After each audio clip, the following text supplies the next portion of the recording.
মুখ্যমন্ত্রী নেশামুক্ত ত্রিপুরায় রাজনগরে বিজেপি প্রার্থীর বাড়ি থেকে উদ্ধার নেশা সামগ্রী। একের পর এক বিজেপি প্রার্থীদের বাড়ি থেকে পুলিশ উদ্ধার করছে নেশা সামগ্রী। বিজেপি সরকার প্রতিষ্ঠা হওয়ার পর মুখ্যমন্ত্রীর নেশামুক্ত ত্রিপুরা করার জন্য সবার কাছে আহ্বান করেন, কিন্তু এই আহ্বান ধূলিসাৎ করে দিচ্ছে নিজ দলের একাংশ কার্যকর্তারা। যেখানে নেশামুক্ত ত্রিপুরা করার কথা, সেখানে নেশার কবলে ত্রিপুরা করার জন্য উঠে পড়ে লেগেছে অর্থপিপাসু দলের একাংশ কার্যকর্তারা। এমনই ঘটনা উঠে আসছে বারবার। ধনপুরের পর এবার রাজনগর বিধানসভা কেন্দ্রে নেশা সামগ্রী উদ্ধার করে পুলিশ। রবিবার গভীর রাতে গোপন খবরের ভিত্তিতে অভিযান চালিয়ে রাজনগর কেন্দ্রের দক্ষিণ রাধানগর গ্রাম পঞ্চায়েতের মন্ত্রী টিলা এলাকার সুখিল দাসের বাড়ি থেকে পুলিশ উদ্ধার করে নেশা সামগ্রী। সুখিল দাসের বাড়ির কুড়ে ঘরে তল্লাশি চালিয়ে পুলিশ 297টি এসকাফ সিরাপ এবং 10 কেজি শুকনো গাঁজা উদ্ধার করে, কিন্তু বাড়ির মালিক সুখিল দাসকে গ্রেফতার করতে পারেনি পুলিশ।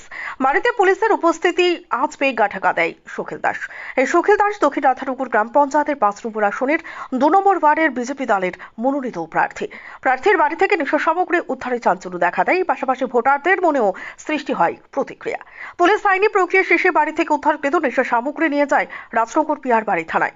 পুলিশ এনডিপিএস আইনে বিজেপি প্রার্থী সুখিল দাসকে পলাতক হিসেবে একটি নির্দিষ্ট মামলা নথিভুক্ত করেছে রাজনগর পিয়ার বাড়ি থানায়, যার মামলা নম্বর 2024 PRB 038। এই অভিযান চলায় বিলুনিয়া মহকুমা পুলিশ আধিকারিকের নেতৃত্বে। সাথে ছিলেন রাজনগর পিয়ার বাড়ি থানার ওসি রতন রবি দাস, ইন্সপেক্টর সুজিত সরকার সহ ডিসিএম। কি হয়েছিল ঘটনাটা? আমাদের 69 BSF এর কাছে খবর আসে যে দক্ষিণ রাধানগর মন্ত্রী টিলা শাকিল দাসের বাড়িতে কিছু নেশাজাতীয় দ্রব্য মজুদ আছে। সেই মোতাবেক আমরা পিয়ারবাড়ি থানা, রাঙ্গামোড়া আউটপোস্ট এবং ঊর্ধ্বতন কর্তৃপক্ষ এবং এক্সিকিউটিভ ম্যাজিস্ট্রেট সহকারে আমরা মন্ত্রী টিলা শাকিল দাসের বাড়িতে যাই এবং সেখানে স্থানীয় লোকজনদেরকে ডেকে ওনাদের সাহায্যেতে আমরা ওনার বাড়িতে তল্লাশি করি। ওনার বাড়িতে তল্লাশি করে আমরা 297 বোতল এসফল এবং 10 কেজি গাঁজা উদ্ধার করি এবং এগুলো আমরা ঘটনাস্থলে সিজ করি।